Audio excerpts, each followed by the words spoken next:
আসসালামু আলাইকুম। আবারও ভিডিও নিয়ে আসছি চট্টগ্রাম বোট ক্লাব। সো আমরা ঢাকার থেকে রওনা হচ্ছি চট্টগ্রাম উদ্দেশ্যে। যাই হোক আমরা চট্টগ্রাম বোট ক্লাব।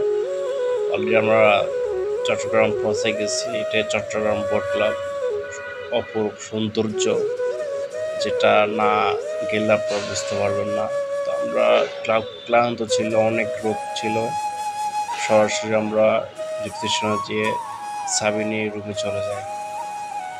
এখান থেকে অসম্ভব সুন্দর দেখা যায় বাইরের প্লেসটা। রুমে যাওয়ার আগে একটু তাকায় দেখলাম বাইরের যে প্লেসটাও, ওয়াও। দেরি না করে রুমে গেলাম, খুব ক্লান্ত ছিলাম।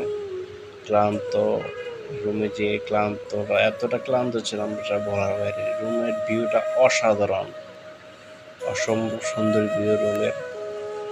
এখান থেকে আমরা ক্লান্তার কারণে আমি আর বেশি লেট করি নাই, ওই শর্টকাটে আপনার সুইং করতে চলে গেলাম।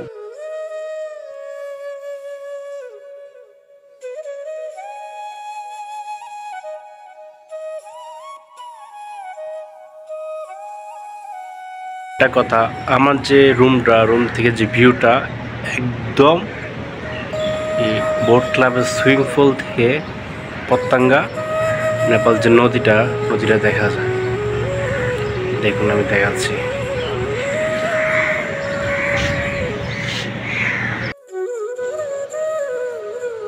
এই দেখুন ভিউটা এখান থেকে, আমার রুমের এখান থেকে একদম স্পষ্ট কর্ণফুলী নদীটা দেখা যায়।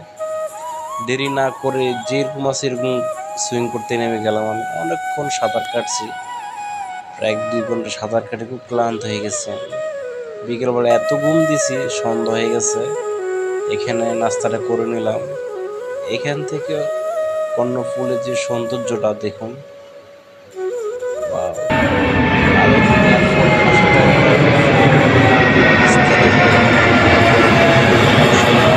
এটা একটু উঁচু, বাট নিচ থেকে যায়।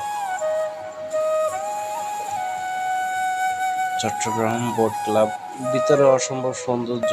আমি সব কিছু ভিডিও করবো ওরকম ইমেজটা ছিল না, খুব ক্লান্ত ছিলাম আমি। যতটুকু সম্ভব দেখানোর চেষ্টা করছি আমি। দেখুন,